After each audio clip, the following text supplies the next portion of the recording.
ran 125 in a row, and then he ran the Boston after that. 7-time Muay Thai world champion. He had a fight in Vegas, and he ran a marathon in the morning, and then he like knocked the guy out in the third round after.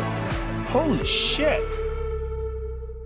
Okay, everybody, welcome back to the podcast. Today we have a very special guest with us who happened to be my former commanding officer in law enforcement. We have Sheriff Mike Brown. Sheriff, thanks so much for being with us here today. We really appreciate it. Tom, it's my pleasure to be with you. It was always my pleasure to be associated with you, and today is no different. Glad to be here. I hope I can add something to your podcast. Hope you won't get canceled after I'm on, but hopefully you won't. Anyway, it's nice to be here with you. Well, thank you, Sheriff. We appreciate it. Let's start with this. Where were you born? How were you raised? What was your childhood like? Born in Lynchburg, Virginia, raised in a little community on the James River called Big Island, Virginia. I'll tell you real quick. So when I enlisted, and I did enlist in the Army, going through basic training at Fort Bragg, and it will always be Fort Bragg. It won't be Fort Liberty to me.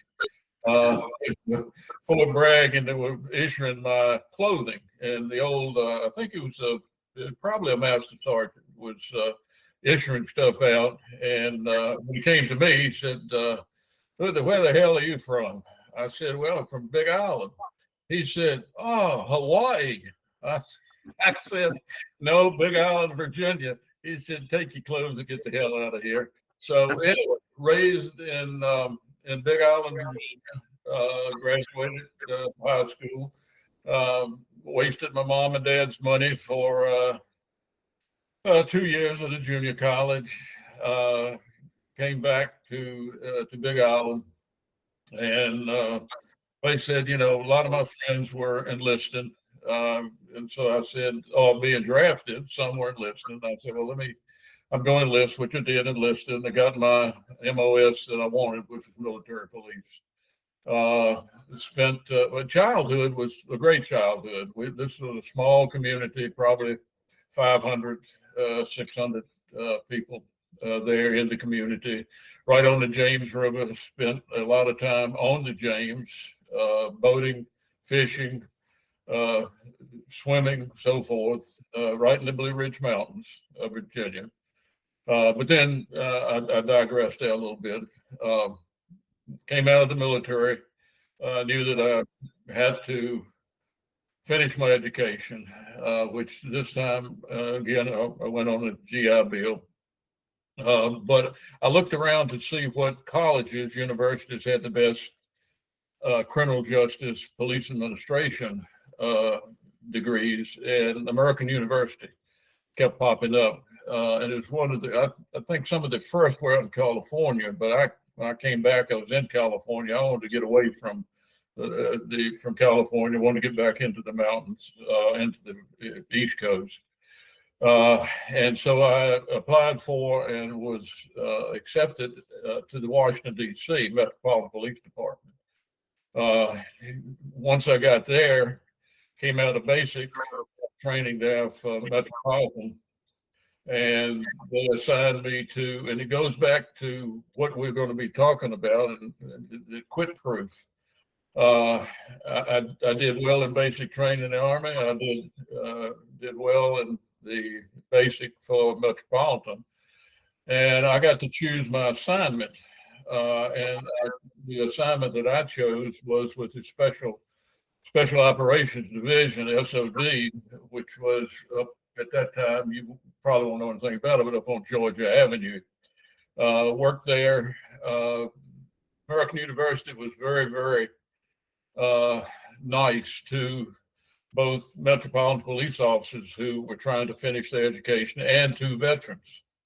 And so I finished up my education there at American University and got degrees in police administration, administration of justice. And was still with the Metropolitan Police Department and probably could have done well, but I knew that I wanted to get into the federal arena.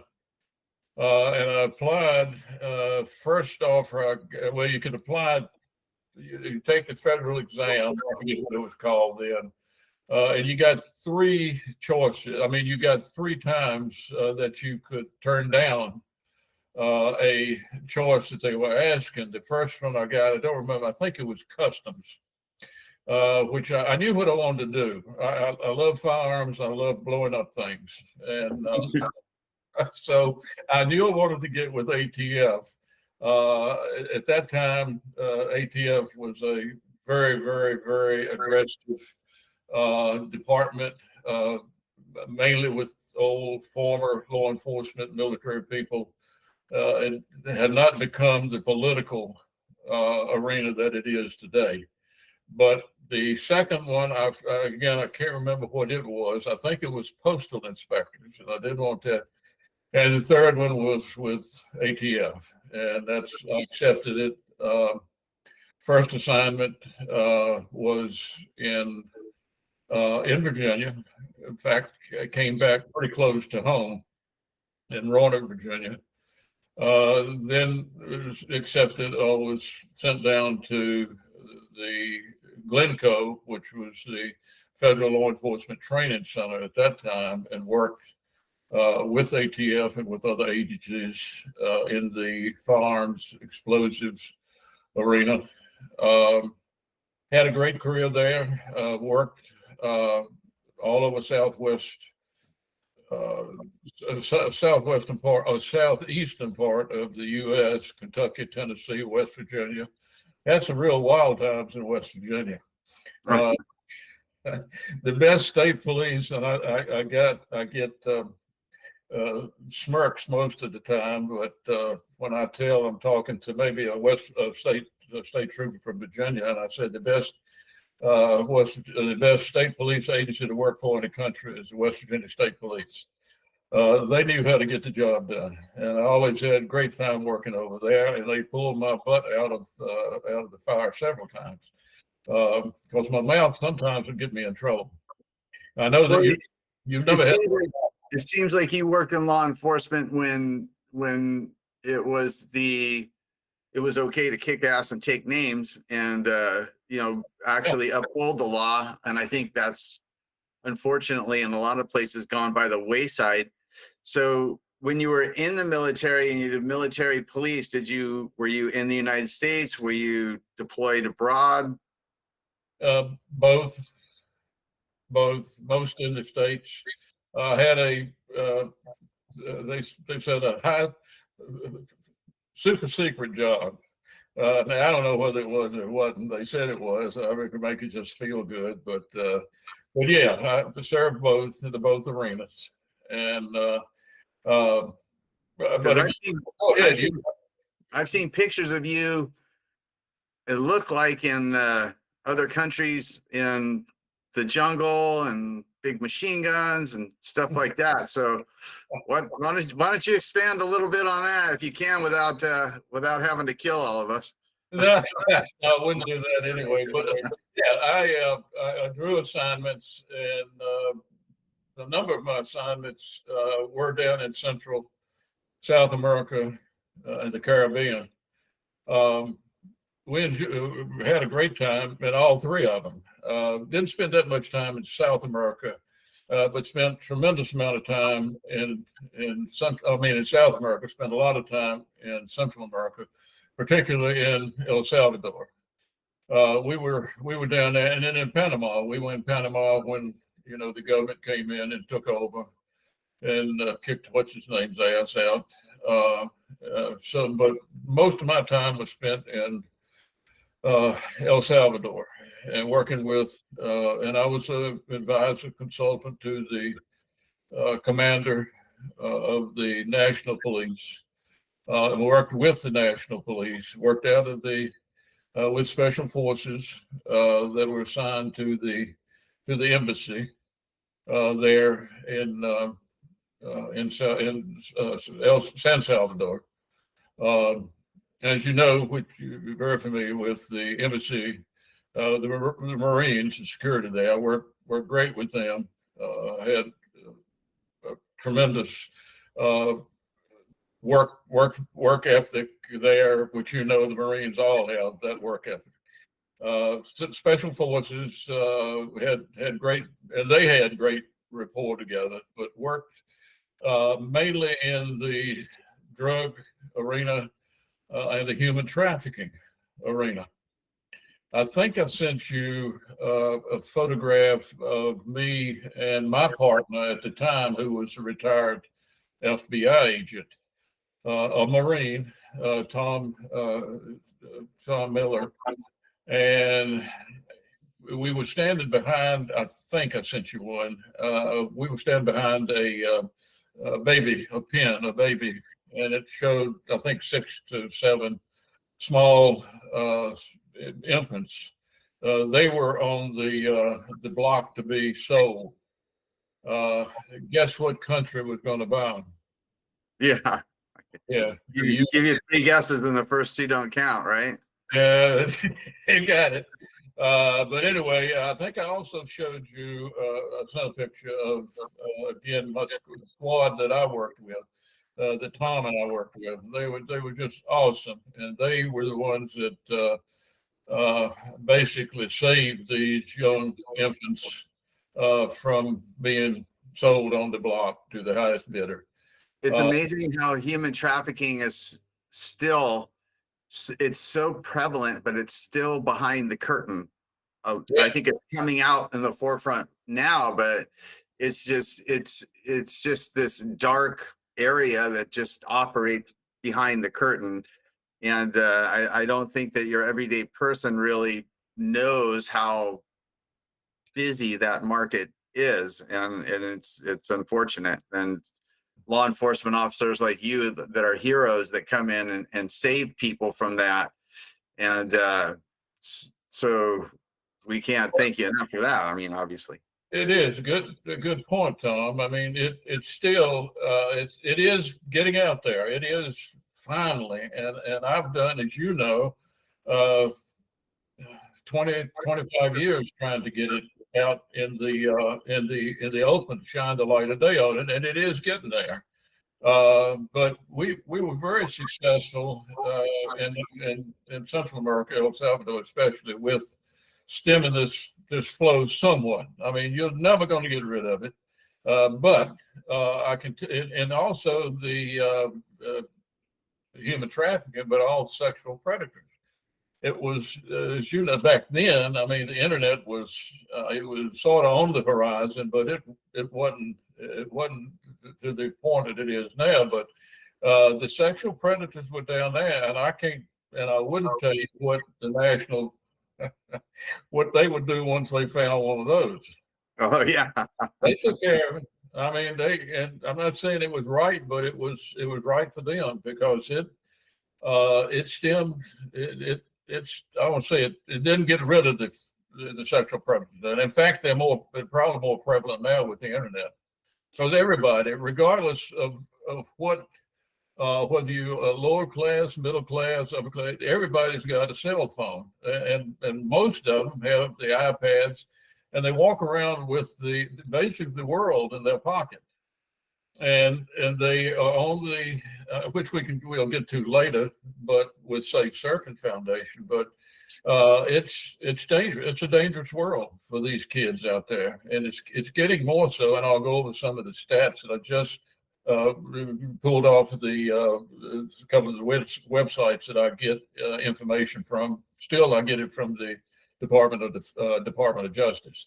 So now, at that point in your career, and when you started dealing with child trafficking and the sexual predators and all that, was your compass starting to point towards that as your North Star, so to speak, as far as your career went? And was that starting to be your catalyst for what you ended up getting into, which is Internet Crimes Against Children Task Force Commander?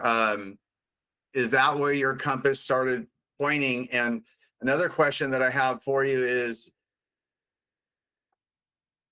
to be seeing this stuff on a regular basis, it would seem that you had to sledgehammer down some emotional walls to be able to keep your composure and keep perspective on life overall. You know, can you talk to us a little bit about that? Oh, sure. Well, you again, as always, you're spot on, Tom. But and I'm looking at now your Gmail from Ryan reference the some questions and prompts and so forth, and one down there, I think number 4 is just what you asked. What is your compass and catalyst for keeping you focused? And it did. That arena then set me on the path that I took once I got out of federal service and retired. And I came back. I mean, what I'd seen, I came back to my home county, which was Bedford County, which you've been to several times. And I had a number of individuals who were in the political arena who I thought a tremendous amount of, some on the state level, some on the county level, who said, "Listen, you've got to run. We'd like to run you for sheriff." And I said, "No, I don't think I want to run for sheriff." And they kept it, and they kept going, and I'm glad I did, and I did. I ran, and my first election was in '95, and elected, took office in '96, and started almost immediately. And I inherited a very progressive department. I don't know that they were always challenged, but being military and being a federal in an agency that I was with, I challenged them. You know, we got to do this, we got to do that, and and this be no second thoughts about it. We're going to protect our kids. Now, this was before the ICAC task force came into being. Not that far from it, but we all of a sudden, if I'm rambling, Tom, you bring me back on compass. I mean, but we received a call from a family in the Lynchburg, Virginia arena saying, "Hey," but they were still in Bedford County, but our daughter is being contacted by someone who says he is a maker of adult porn films in Florida, and we can't get him to quit calling, and so we sent an investigator over. The investigator came back and he said, "Boss," he said, this is out of my league." He said, "I'm not sure." He said, "Yeah, I saw on her internet." He said, "I saw the texts or the email." And so we had an individual who had come to us from a university who was pretty computer savvy. He went back over and came back, said, "Yep." He said, "There's no question about it." So we didn't have a budget to do this. And I said, "Hell, I'll find the budget. I'll find the money." I said, "You get on the internet." And I knew of a system, and what he did was got on he assumed her name and got on, and then making a long story short, which I hadn't, got enough information together to send it down to Broward County in Florida, and they perfected it, worked it, and put his butt in jail, I think for 10 years. So there was no such thing as an Internet Crimes Against Children's Task Force at that particular point. Am I right? Was not. And okay. So go ahead. Go ahead. No, what I was going to say is probably, and I'm convinced that it was the Lord's looking out for our children in this country. The Congress had been discussing this program, a new program that they wanted to put into effect, and it was called the ICAC Task Force, and they did it. This in '97. In 1997, we became aware of a grant. There were only 10 of them being issued, given in the United States. And they asked for law enforcement agencies who had some experience in this arena of all sexual exploitation, so forth, to apply. And we did. Well, we had absolutely no idea I mean, we were going up against the big boys. I mean, NYPD, LAPD, and Virginia, the Virginia State Police, and here this little old medium-sized sheriff's department. We had about 120 sworn officers. Had no idea, but I knew from working at grants when I was with the federal government and the individual who had come over to us from the university, I knew we put together a good grant. And it was probably the latter part of 97 fall, and Janet and I were at her sister's up in Cape Cod. And I got a call from my administrative assistant saying, hey, Congressman Goodlatte wants you to call him. And he gave me his cell phone. And I said, man, I'm sure everything I did in the military. And I said, it's time is run. I don't think I'm wanted for anything. So I gave him a call and he said, I want to be the first to congratulate you and your department. Y'all are one of 10 in the nation who will receive the congressional funded ICAC task force grant. Okay, so you are one of 10 agencies at that time who are the very first 10 agencies that really picked this up and started to roll with it. Is that right? We were one of the first 10. Yeah. Okay. That's why the Virginia State Police won't talk to me to this day. They do. They're holding a grudge. So they knew they were going to get it, and hey, you know. Was this a sizable grant to where like you could really roll your sleeves up and get to work? Well, at that time, Tom, you remember the dollars and cents went a lot longer, a lot further than they do right now. But we didn't get the smallest. We were the smallest agency to be chosen, but we did not get the smallest amount. We got about 200. I think it was 210,000. Okay. But at that time, that was a sizable little sum, and we put together the task force. You met most of them, right? When we originally started, we had a captain was in charge of it. We had 4 investigators. That was it, and we were working out. You may have been at it. We had the little log cabin we were working out of.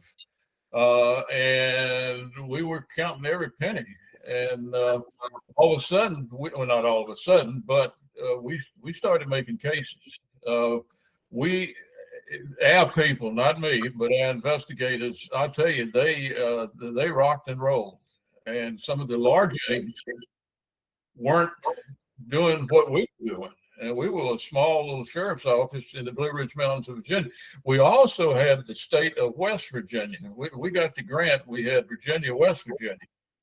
And there was no way with 4 investigators and the commanding officer, the captain was part of that, that we could handle we had the whole state of Virginia. I see. And there's That's a lot. We could handle it. We just did. And we became the director of the program out of D.C., who we later became real close friends. Another Marine, Ron Laney. He was the director of it. Basically, had put the program together and went to Congress and got it funded. And I went up and I talked to him, and we were at the office of the FOP there in Northern Virginia, and he said, tell me the truth. He said, do you want to keep Virginia and West Virginia? I said, well, I want to keep Virginia. But I said, there's no way we can do West Virginia, it's too far. And he said, well, okay, who would you recommend? I said, there's no question in my mind, the West Virginia State Police. And they appointed them. And they are still to this day one of the better task forces. But that was ICAC. Yeah, we were one of the first 10. We weren't. We were the smallest agency, but we didn't get the smallest amount. I'm sorry. Go ahead. Were you surprised with the amount of child pornography and child trafficking and sexual abuse?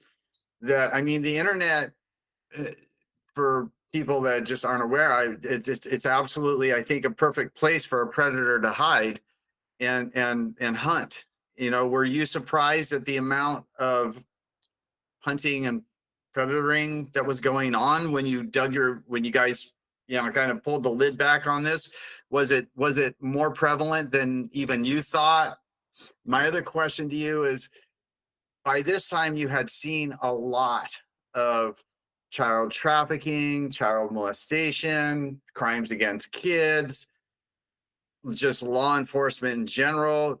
You'd seen a lot of things that I think would tend to make a person very jaded and very hard to be around socially.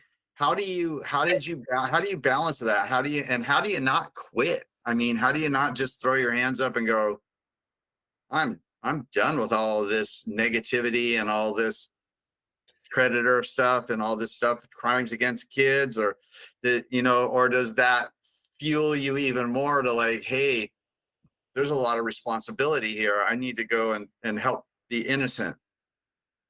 Well, the first part of your question was it more than I suspected? And yes, it was. I mean, what I'd seen, and you named it all. I mean, I'd seen quite a bit in Central America and South America to a degree, but mostly in Central America, but also in the U.S. But yeah, as you said, when you pulled that cover back, it was horrendous. And you ask about how do you keep becoming jaded, and how do you keep from saying, "Hey, enough of this crap," and does it stay on your mind? Yes, it does. You'll never erase the images. I mean, I never will. That you see, you learn to jump right into the Quitproof. So the emotion is, I can imagine the emotion is anger. I can just see a flood of emotions that I know that I experienced when I went through the Internet Crimes Against Children's Task Force training that the officers go through.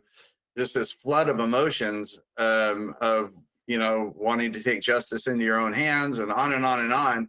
But the truth is that these innocent people need protecting, and somebody's got to do it, and no better person than you. But I can tell you from my own experience, when I went through the training, I was shocked at the amount of predator and child pornography and all of that stuff that exists on the internet, which most people that log onto the internet don't give that a second thought. So I struggled with the emotion myself, but the truth was, hey, somebody's got to do something about this. Is that what you felt? You've spiked it again. I mean, exactly. As I say, you'll never get rid of those images that you see, and we've had and no disrespect at all, because some of the best investigators I have had have been female investigators, still are. A couple of them decided they wanted to get into this arena, and they were very good.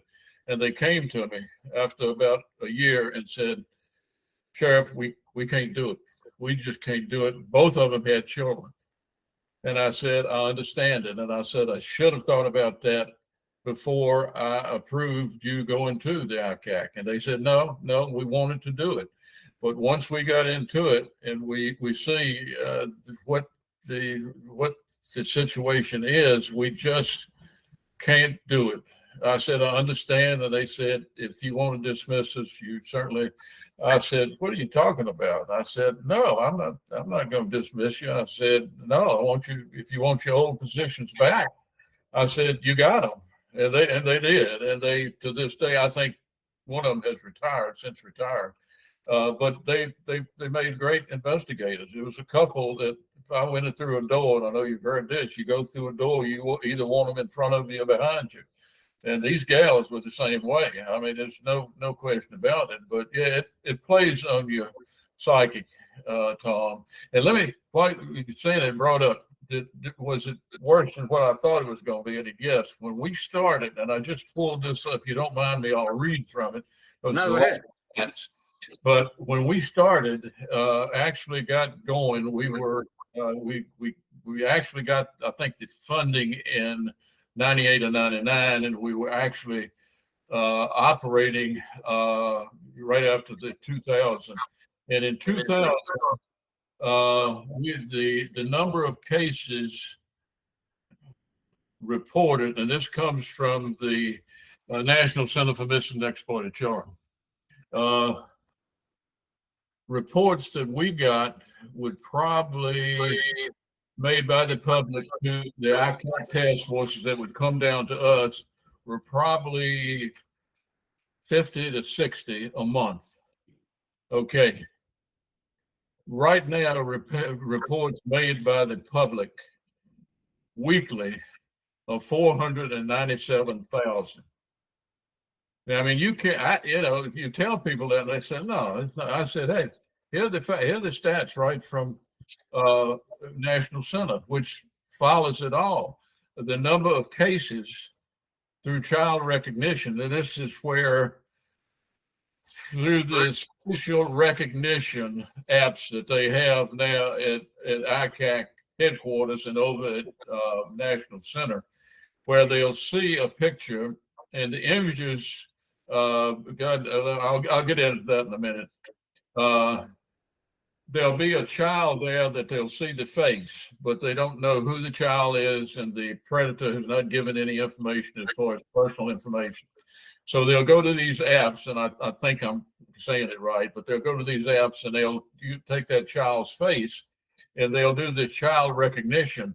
And if these children have been seen in some other, and they know the name, it'll pop right up.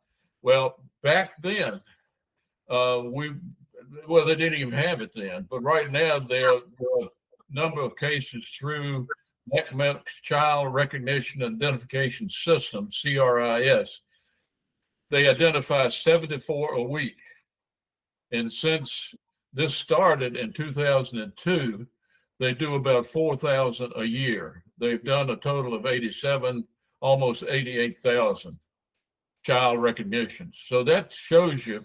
And then child pornography incidents reported to the National Center, reported by persons or from internet service providers, is around, it hits about what the report made by Electric. It's 487,492. A total since 2002 is 185,323,246 reports. So you can't wrap your mind around it. Yeah. So the bottom line is there is a huge subculture of these sickos out there. And let's explain to people what ICAC does, because I was very impressed when I went through the training they put up on the wall, because I don't think a screen was big enough, and I think it was over 900 sites that they knew that these child predators hung out. And it's amazing what these investigators do as they go on to these sites and they pose as a child, somebody underage, and it was absolutely amazing to me how fast a predator snapped on the investigator, almost instantly. And one of the times that I was there, it was very impactful. And again, I had to deal with my own emotions on it, coming from a background of being molested as a child, to these predators, and I had to deal with that on my own level with the emotion and the truth, as I wanted to hunt them down and do what I considered to be the right thing. But the truth was that the better spent in jail. But these investigators go on, they pose as a child.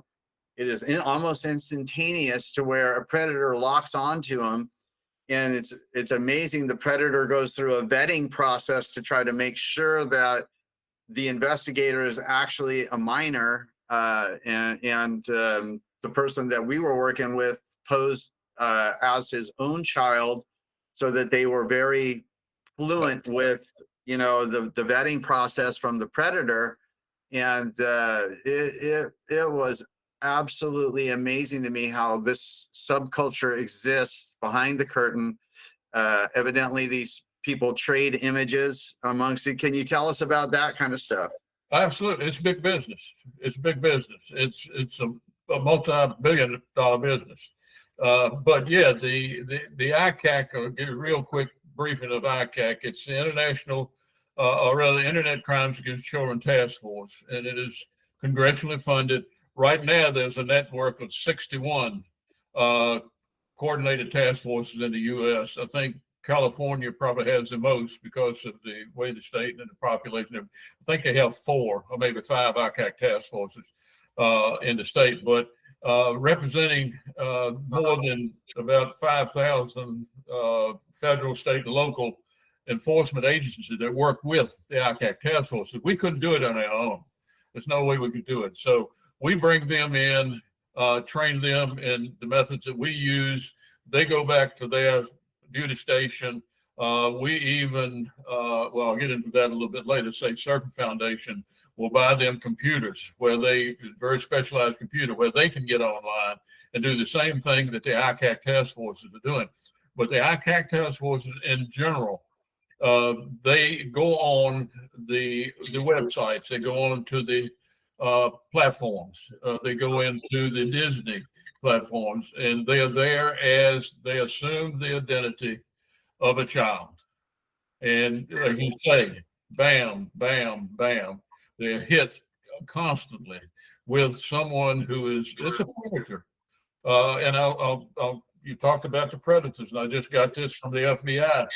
They estimate now that between 500,000 and 700,000 online predators, traffickers acting 24/7, active 24/7, 365, and their goal of their targets between the ages of 12 and 15 are especially susceptible to being groomed or manipulated by the adults that they meet online.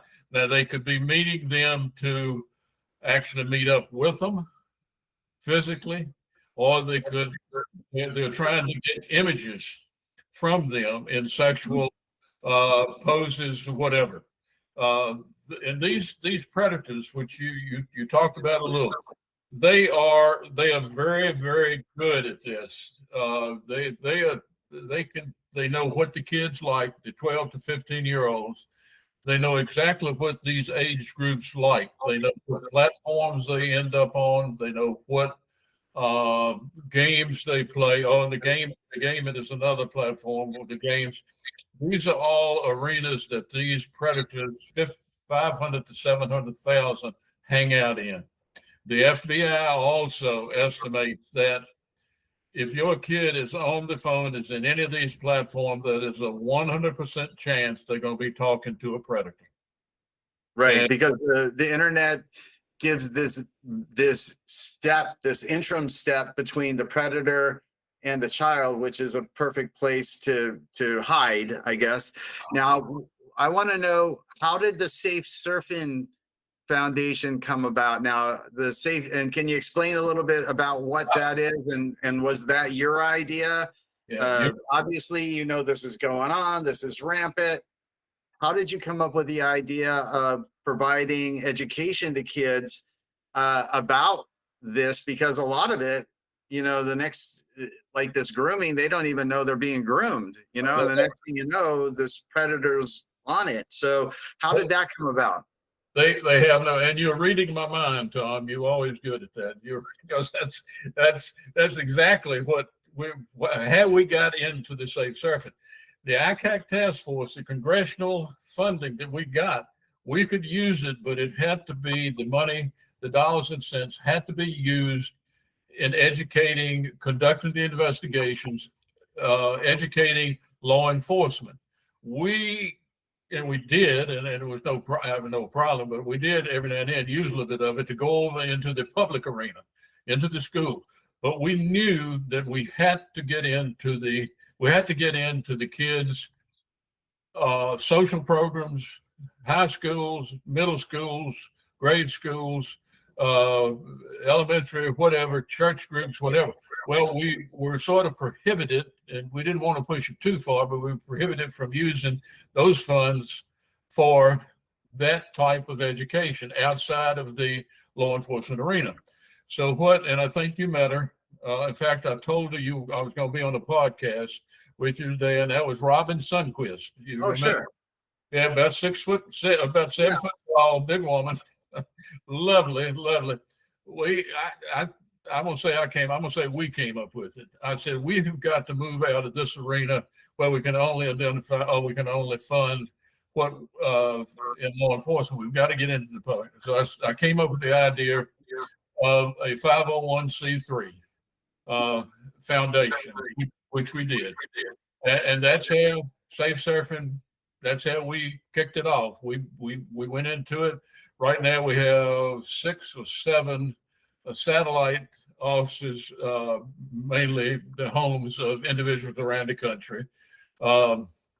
That's the way we started in getting into the schools and other venues. The Moose Association, Moose International, they have moose lodges all around the country. You may be familiar with, you may not be.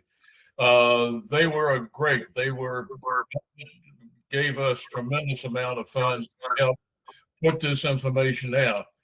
They took it to their local schools and to the churches and so forth to try to get it into the schools. We have tried to, and I think I've sent you the Senate over in West Virginia. We've tried in Virginia to get it where we know where it's got to. We know where it's got to go. It's got to get in. It's got to be mandatory in the schools to be taught once a year, once a month, whatever they want to teach it. But it's got to go into the schools, and it goes back to the peer-to-peer teaching. Kids, I know you were, and I'm sure Ron was, when we were growing up, we listened to everything our parents told us. Sure. Did everything that they told us. I didn't. I wished I had on a couple of occasions. Who did we listen to? We listened to our classmates. We Correct. listened to upperclassmen or whatever. So we know that, and I'll get into a little bit of that real quick in just a minute. But we knew we had to do that. And that's why we started the foundation.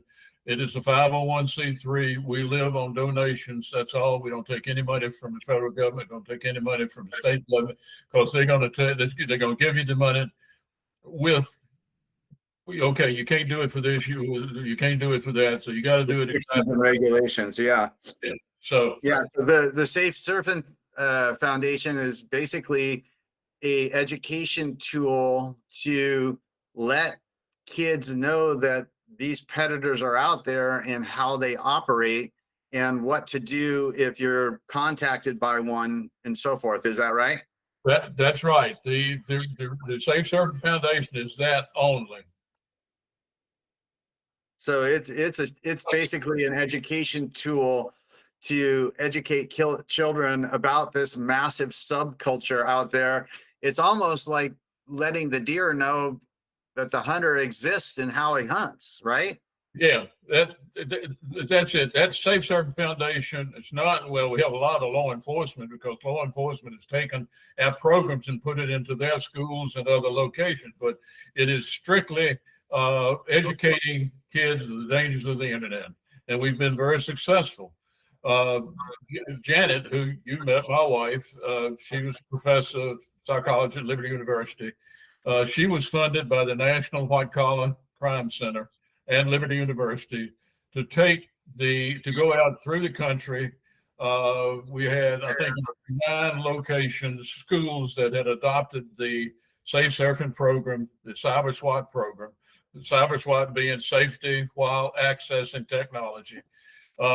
She went to 4 schools, interviewed, I think, 25 to 30 students. Then COVID hit. We were knocked out of doing the others, but we interviewed kids in West Virginia, Arkansas, and Green River, Wyoming. And all of them said the same thing. It was like they were reading from our script. The people, the school resource officers that tried to teach internet safety, the teachers who tried to teach it, the kids knew more about the internet than they knew.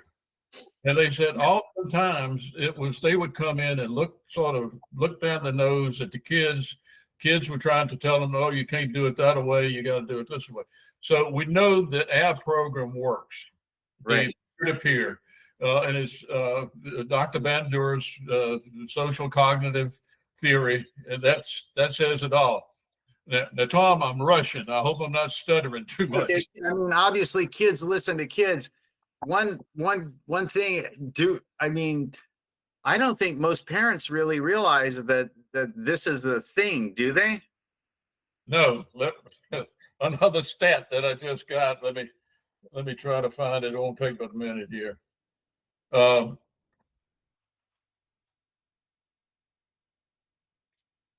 that's one thing I want to this particular podcast to kind of trigger on, is to get parents' attention to realize that this is a big thing that's going on behind the curtain, and your child could be being approached without your knowledge. And so plus the kids, and I'm looking at this again from FBI, 68% of the parents reporting they didn't know any of this was going on. 68%.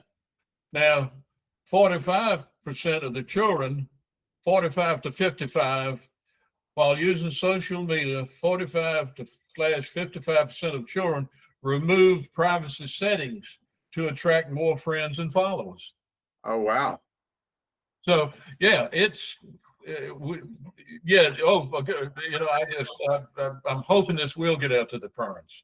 I mean, it's got to get out to the parents. And it's just, the other thing we were talking about, what the predators are doing. Also, the cartels are big in this. The big, I bet. there are two cartels. The names slip me right now, but there are two cartels in particular. Again, information coming from the Department of Justice that have within their cartels, they have a department who does nothing but this: get online and try to get these kids hooked. Either meet them in person to kidnap them in sexual trafficking, or to send them photographs where they can in turn put it on the dark net, a dark web, and sell them. So yeah, they are big in it. The other thing that's just popped up, which I think Ryan indicated, I don't have his sheet yet. Well, maybe you said something about artificial intelligence. Yes. Shape shifting. Yes. How do you identify a shapeshifter? Right. It's very difficult. Let me give you some information on that. It's become within the last couple of years a problem. It's getting more prevalent right now. Now, shapeshifter. It's a tongue twister. It can serve many purposes, but traditionally, it goes back, and you probably already know this. It plays a role in healing and protecting in Native American communities. And you may or may not know, Janet is Cherokee. She's one. I didn't know that. Cherokee. She knew when I started talking about it. And Ryan, that's my wife, Janet. She lets me, when I'm at home, she lets me call her Janet. When in public, I have to call her Dr. Brown. But anyway, she knew all about it. She said, "Oh yeah, she's the Eastern Band of Cherokee." I see. Stayed over in Tennessee and Kentucky after the Trail of Tears. Yeah, and I for most people, just for a really easy explanation, a shapeshifter is basically a wolf in sheep's clothing. That's it. And they can take the pictures. The teenager or the kid doesn't necessarily have to communicate with them. This predator can go online to his website, take pictures of him off, and then put them on his website using the shapeshifter to show him in bed, having oral sex with another man, if it's a man, or having some sort of sexual relations with a woman. And it's difficult. Our people at work, I can't tell you how you can right now distinguish, but our people are working on it. I say our people, the ICAC task force is out of DC. They're working on it, along with other agencies. But this shape shifting is a big problem. Oh, for sure. I mean, it's the way in for the wolf to be dressed in sheep's clothing, and I think obviously the unfortunate thing about illegal immigration is vast, and it's absolutely just gut wrenching to see how much of it's going on. Although the child trafficking is starting to bubble up to the top to where the average person is aware that this is a rampant thing and it is a big business, and there really needs to be resources in place to put a stop to it. So, we can't thank you enough. And now, how do people go to find the Safe Surfing Foundation, and how can they make donations and keep this thing strong? Because I mean, we've just articulated about how necessary it is. So how do people go fund this thing? Several ways that we would appreciate. I think I asked your permission to ask that once we got on the podcast, to ask people, parents, whoever, to go to celebrities. I don't know if any of those you get. Anybody that wants to help, please do. But you can go to the Safe Surfing, and it's SAFESURFIN.org. A lot of people ING, but it's just SURFIN, safesurfing.org. To get on, you can go on, you can get asked for and receive a tremendous amount of publications, material we'll send to you. We'd like to get into schools. If any of the people you go to, your audience, are in schools, we'd like to talk to them, high school, middle school, grade schools, whatever, because the program that we have, it's all age appropriate. It goes down to elementary with little characters, which doesn't, it's not going to scare the little kids, but it alerts them to, which most parents will tell their kids, okay, you got to be when you're out, and you got to be careful of strangers. Sure. It's a little more detailed than that, but that's basically what it is. Yeah, I mean, when we were kids, our parents said, "Don't talk to strangers," and I think this is exactly, the same thing, except for on the internet, where there's nothing but strangers. And I want parents to have a heads up. Now, we'll have all of this stuff in a show notes so that people can look at the show notes and, go back and be able to access these resources. But I really want to urge parents to take heed to this, because, I mean, they made a movie about it called Taken, where, they go overseas, and the next thing you know, these girls are grabbed, and, there's a lot of this stuff that goes on. And I think parents walk around a lot of times in a bubble, not being aware of it. And I got to tell you how grateful I am to you for all of the years of being Quitproof and not quitting after seeing hundreds and hundreds and hundreds of these things. At some point, you must feel overwhelmed. But again, the emotion and the truth, the emotion's on one side, but the truth is, so somebody's got to do something about it. And Sheriff Mike, you're an exemplary example of somebody that has done something about it. You're amazing. Your career is beyond distinguished. And I tell you that you're very humble, because when I wanted to be the spokesperson for the United States Marine Corps, I think it was in less than a month, you had me in front of a 2-star general that made those decisions. So you're incredibly well connected. You've done so much to protect kids. We can't thank you enough for your service and for being on our podcast today. And if there's anything else that you want to add, please do. No, other than Tom, thank you very much. And I appreciate your accolades there, but I give it credit to the people that I've worked with over the years. Like I know you do the same thing. And I've been fortunate to have worked with some great individuals around the country in the law enforcement arena, I'm really trying to think of how I want to end this other than to say thank you for everything that you've done, and please, I'll talk to your audience now. I'll look right into the camera, but say, hey, look at this, get information from us, go to the website, and we like anybody else that's 501c3, we need funding. So I mean, help us if you can. If you can't, put the information out. Just give it to somebody else. Yeah, you're the good news, bad news scenario. The bad news is that this stuff exists, and it's rampant, and it's very prevalent, and most people don't know about it. And the good news is there's people like you out there to do something about it. So I again want to make a strong plea for parents, especially to understand that this is a lot more prevalent than most people realize, and to at least check your kid. Just give a check, and if you don't know what to do, then contact the Safe Surfin, surfin.org, and they can guide you as to how to take a peek here and see if your child's being preyed on. Yeah, and we can set them up, and we can send them to people that will help them in their arena, whether it's California, New Mexico, wherever. We can send them to the people that know. Great. Well, this has been a great podcast. It's been a great wake up call, I hope, for a lot of parents. That let's face it, like you said earlier on, your kids know a lot more about technology and the internet than you do.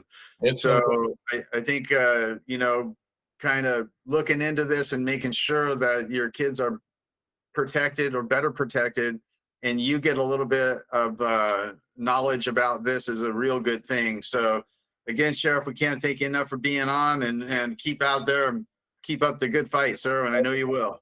Till the Lord takes me home, buddy, I'm gonna be in this arena. So yes, sir. You are definitely a child predator's worst nightmare, and you keep on being it.